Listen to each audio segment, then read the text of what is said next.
Bienvenidos a nuestro podcast La Biblia en un año, día 247. El tema de hoy es Marca la diferencia. Alfred Nobel en 1833 a 1896 es más conocido por el Premio Nobel de la Paz y menos por el hecho de haber inventado la dinamita. Además de químico, ingeniero e innovador, era fabricante de armas. Su hermano Ludwig murió en 1888 y un periódico francés erróneamente publicó el obituario de Alfred. Lo condenó por su intervención en la dinamita diciendo: "El comerciante de la muerte está muerto". El doctor Alfred Nobel murió ayer, quien se hizo rico tras encontrar maneras de matar a más gente de la forma más rápida vista jamás. Alfred Nobel estaba devastado por aquel adelanto de cómo sería recordado. Por ello, en su testamento legó la mayor parte de su patrimonio para instituir los premios Nobel. Dio el equivalente a $250 millones para financiar tales premios. Alfred Nobel tuvo una rara oportunidad de evaluar su vida cuando se acercaba a su fin y de vivir el tiempo suficiente para cambiar el resultado de aquella evaluación. ¿Alguna vez te has preguntado qué diferencia podrías hacer en tu vida? ¿Cómo puede tu vida traer bendición a otras personas? ¿Cómo puedes cambiar el mundo para bien? ¿Cómo puede tener tu vida en última instancia un valor perdurable? ¿Cómo podemos tener una vida fructífera? Vamos a leer el primer texto de hoy y lo encontramos en Salmos capítulo 105 del verso 12 al 22. Salmos 105 del 12 al 22, vamos a leerlo en la versión PDT, Palabra de Dios para Todos. Dice así: aun cuando eran pocos, unos cuantos extranjeros en la tierra que viajaban de nación en nación, de un reino a otro, Dios no permitió que nadie los oprimiera, sino que les advirtió a los reyes: no toquen a mis elegidos ni les hagan daño a mis profetas. Dios hizo que hubiera hambre en aquella tierra, les destruyó todo su alimento. Pero Dios envió delante de ellos a un hombre llamado José, que había sido vendido como esclavo. Ataron una cadena a sus pies y le pusieron un aro de hierro en su cuello. José fue esclavo hasta que sucedió lo que él había anunciado. La promesa del Señor que José había recibido le ponía a prueba continuamente. Así que el rey de Egipto lo liberó. El líder de la nación lo sacó de la prisión. Él puso a José a cargo de su casa y de todo lo que el rey poseía, para que les enseñara a otros líderes y les comunicara sabiduría a los ancianos. Primer punto. El fruto viene de la fidelidad a Dios. Para que tu vida sea fructífera, tienes que permanecer fiel a Dios en los momentos difíciles. Es relativamente fácil serle fiel a Dios cuando todo sale bien en la vida. La prueba viene cuando te enfrentas a tentaciones intensas y a grandes sufrimientos. El salmista rememora la vida de José al darle gracias a Dios por la fidelidad a su pueblo. La vida de José fue inmensamente fructífera, como lo dice Génesis capítulo 37 al capítulo 50. El faraón le dio la autoridad sobre toda su casa y lo puso a cargo de cuanto poseía, con pleno poder para instruir a sus príncipes e impartir sabiduría a sus ancianos. Salmo 105 del 21 al 22. Como resultado, el Señor hizo que su pueblo se multiplicara. Pero el fruto de José tuvo un precio. Al principio no parecía que su vida fuera fructífera. Fue vendido como esclavo, le sujetaron los pies con grilletes, entre hierro le aprisionaron el cuello. José pasó por la traición, la esclavitud, la tentación, el encarcelamiento y un gran sufrimiento. Sin embargo, en todo ello permaneció fiel. La razón de la fidelidad de José era que confiaba en que Dios tenía el control, incluso en los momentos malos. Eso también lo encontramos en Génesis 45, del 5 al 8, y en Génesis 50, 20. José no solo permaneció fiel a Dios a pesar de su aparente abandono, sino que también fue fiel a su familia al perdonarlos en lugar de culparlos y rechazarlos. A la larga, su fidelidad produjo un gran fruto. Vamos a orar. Amado Señor, gracias por tu increíble fidelidad. Ayúdame también a mí a serte fiel incluso en los momentos difíciles de tentación, decepción y desánimo. Oro para que mi vida sea fructífera como fue la vida de José. Te lo pido en el nombre de Jesús. Amén. Vamos ahora a leer 2 de Corintios capítulo 6 desde el verso 3 hasta el capítulo 7 verso 1. 2 de Corintios capítulo 6, verso 3. No queremos que la gente vea algo malo en nuestro trabajo, por eso no hacemos nada que pueda ser un obstáculo para alguien. Al contrario, en todo lo que hacemos demostramos que somos siervos de Dios, soportamos muchos sufrimientos, dificultades, necesidades y aprietos. Nos golpean y nos meten en la cárcel. Nos encontramos con gente que se enoja con nosotros y arma alborotos. Trabajamos duro y a veces no dormimos ni comemos. Demostramos que somos siervos de Dios con nuestra vida limpia, nuestro entendimiento, nuestra paciencia y nuestra bondad. Lo hacemos por el Espíritu Santo, por nuestro amor sincero, por nuestro mensaje verdadero y por el poder de Dios. Vivir con rectitud nos da las armas para defendernos de cualquier ataque. Algunas veces nos respetan y otras veces nos ofenden. Algunas veces nos alaban y otras nos insultan. Algunos dicen que somos mentirosos, pero nosotros hablamos con la verdad. Algunos nos tratan como a desconocidos, pero Dios nos conoce. Algunos creen que nos estamos muriendo, pero miren, aún estamos vivos. Nos han castigado, pero no nos han matado. Parece que estuviéramos tristes, pero siempre estamos alegres. Parecemos pobres, pero siempre estamos enriqueciendo espiritualmente a muchos. Parece que no tuviéramos nada, pero en realidad lo tenemos todo.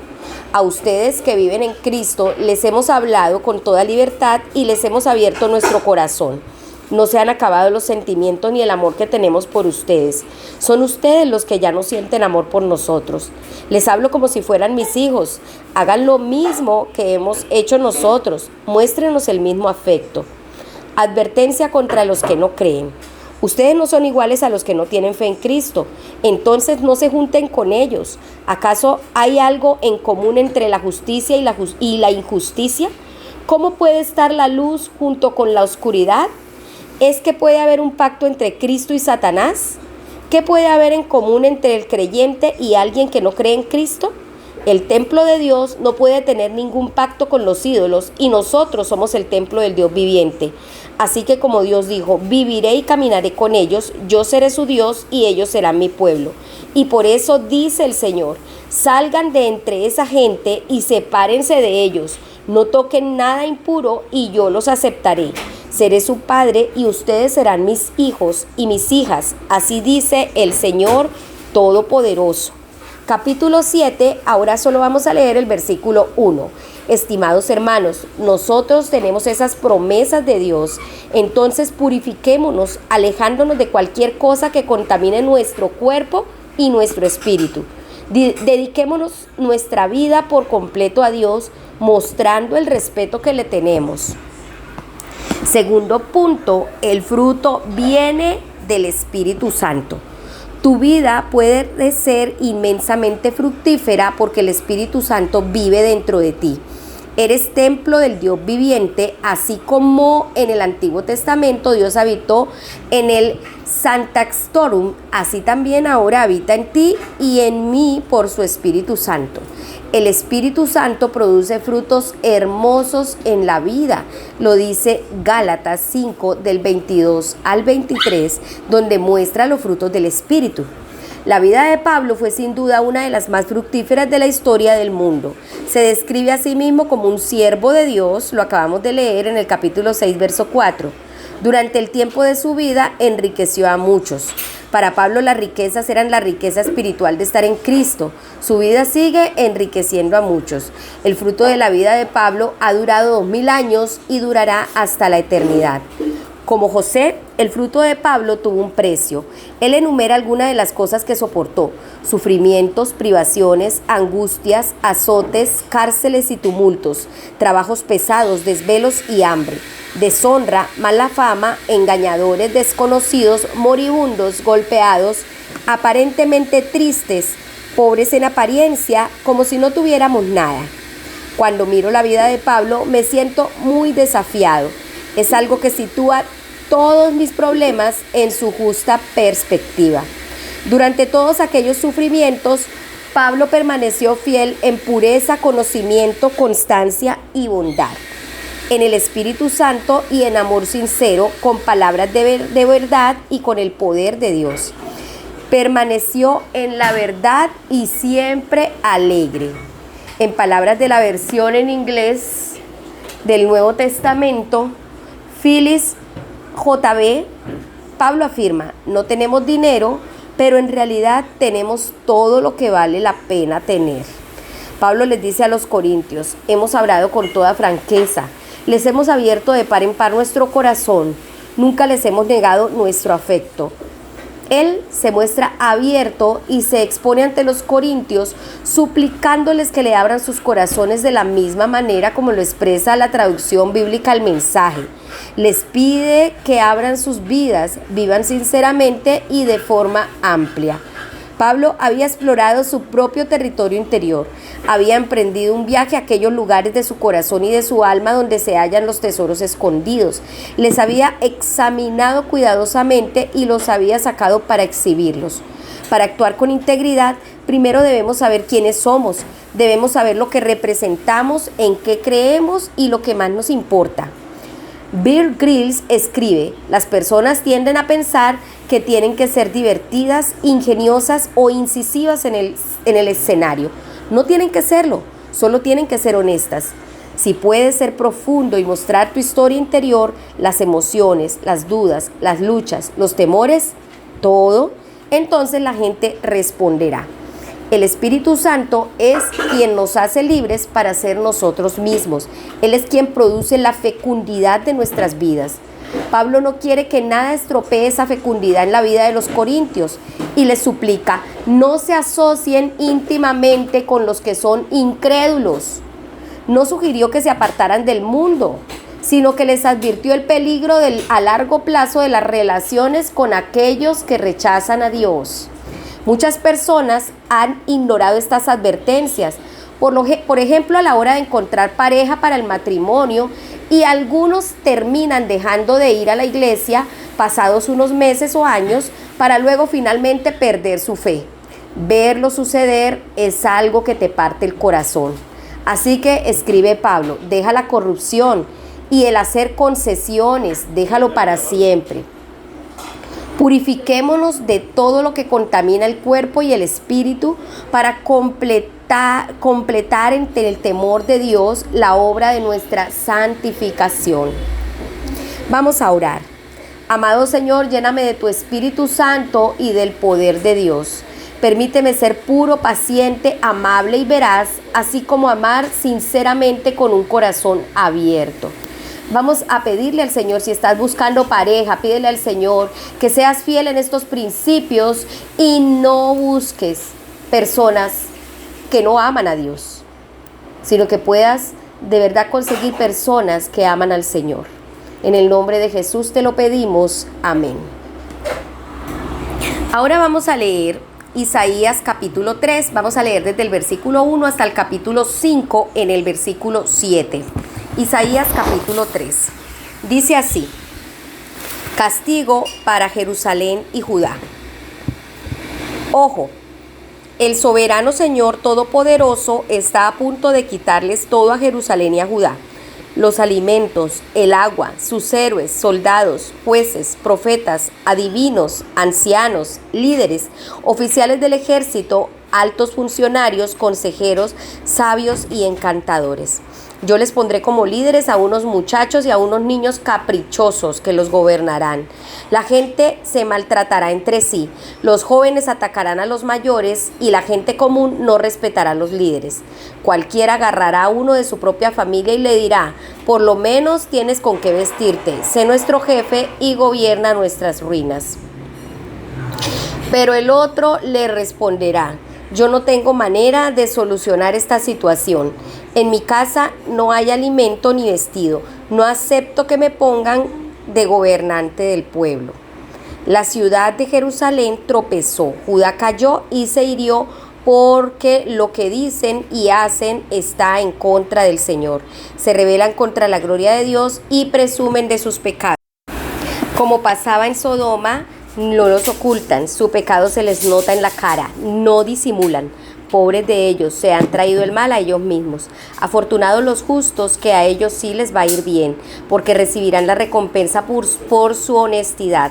Pero pobre el perverso, será todo un desastre. Lo que ellos les hicieron a los demás, ahora se lo harán a ellos. Un niño oprime y mujeres lo gobiernan. Pueblo mío, tus líderes te extravían y te confunden sobre el camino que debes seguir. El Señor se levanta para denunciar a las naciones y juzgar a los pueblos. El Señor entabla un juicio contra los ancianos, líderes y los gobernantes de su pueblo. Ustedes han consumido la viña y se han llevado para su casa las posesiones del pobre. ¿Por qué le hacen daño a mi pueblo y pisotean a los pobres? Todo esto es lo que el Señor Dios Todopoderoso dice. Castigo para las mujeres arrogantes.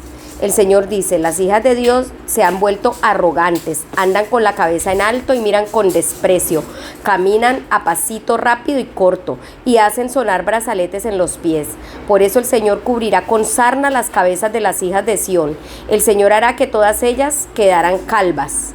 Ese día el Señor les quitará todas las joyas, hebillas, diademas, broches, pendientes, pulseras, velos, pañoletas, cadenillas de los pies, cinturones, frasquitos de perfume, amuletos, anillos, argollas para la nariz, ropa elegante, capas, chales, carteras, espejos, telas finas, turbantes y mantillas. En lugar de perfume habrá mal olor. En lugar de fino cinturón, un cordel. En lugar de peinado elegante, una cabeza calva. En lugar del vestido lujoso, ropa burda de luto. En lugar de belleza, humillación. Tus hombres serán muertos a espada y tus guerreros morirán en batalla. Habrá llanto y tristeza a las puertas de la ciudad, la cual estará como una mujer abandonada sentada en el suelo. Capítulo 4. Ese día 7 mujeres se aferrarán a un hombre y le dirán: nosotras conseguiremos nuestro alimento y vestido, solo déjanos llevar tu nombre. Líbranos de la vergüenza de ser mujeres solas. Promesa de un futuro mejor y feliz. Ese día el Señor hará retoñar la nación. Será algo hermoso y glorioso. La cosecha de la tierra restaurará el orgullo y el honor de los sobrevivientes de Israel, los que se fueron de Sión y los que permanecieron en Jerusalén. Todos los que cuenten entre los que viven en Jerusalén serán llamados santos. Cuando el Señor haya lavado la impureza de las hijas de Sión y con espíritu de juicio y fuego limpie la sangre derramada de Jerusalén, el Señor creará una nube de humo durante el día y un esplendor de fuego brillante durante la noche. Estarán sobre todo el monte Sión y sobre la asamblea reunida. Por encima de todos habrá una carpa que los protegerá del calor durante el día y que les servirá de refugio y cobijo ante las tormentas de la lluvia. Capítulo 5. Voy a cantar ahora una canción dedicada a mi amigo el novio, una canción que habla de su viñedo, o sea, de su novia. Mi amigo tenía un viñedo en una ladera protegida de olivos. Preparó el terreno, lo limpió de piedras y sembró las mejores cepas. Construyó una torre de vigilancia en medio del terreno. Cavó un lugar para hacer el vino. Él esperaba que produjera uvas buenas, pero produjo uvas de mal olor. Ahora, habitantes de Jerusalén y gente de Judá, juzguen este asunto entre mi viñedo y yo. ¿Qué más se podía haber hecho por mi viñedo que yo no haya hecho ya? Si yo esperaba que produjera uvas buenas, ¿por qué produjo uvas de mal olor? Yo les voy a contar lo que haré con mi viñedo. Derribaré su cerca para que lo destruyan. Destruiré su muro para que lo pisoteen. Acabaré con él. No se podará ni arreglará. Crecerán allí los espinos y la maleza. Ordenaré que las nubes no le den lluvia. La nación de Israel es el viñedo del Señor Todopoderoso. La gente de Judá es su sembrado preferido. Él esperaba los juicios justos, pero solo encontró derramamiento de sangre. Esperaba justicia, pero solo encontró gritos de angustia. Amén. Tercer punto. La fructificación viene de la cercanía a Jesús. Dios te ama y quieres que permanezcas cerca de Él. Quiere que seas una rama de viña que produzca fruto. Ser fieles a Dios es como ser podado de la vid. Ser infieles a Dios, es como ser podado de la vid. Nos volvemos infructuosos. Isaías escribe: mi querido amigo tenía una viña en una ladera fértil. Él esperaba que diera buenas uvas, pero acabó dando uvas agrias. Él esperaba justicia, pero encontró ríos de sangre. Esperaba rectitud, pero encontró gritos de angustia.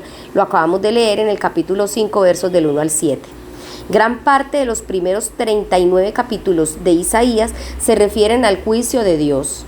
El Señor se dispone a denunciar y se levanta para enjuiciar al pueblo. El Señor entra en juicio contra los ancianos y los jefes de su pueblo. El pueblo de Dios le ha sido infiel. Ustedes han devorado la viña y en sus casas está el despojo del pobre. ¿Con qué derecho aplastan a mi pueblo y pasan por encima de los pobres? Ellos han disfrutado de grandes riquezas materiales, las cuales han llevado al orgullo, la inmoralidad y la codicia. Isaías ve el juicio venidero y como en ese día el retoño del Señor será bello.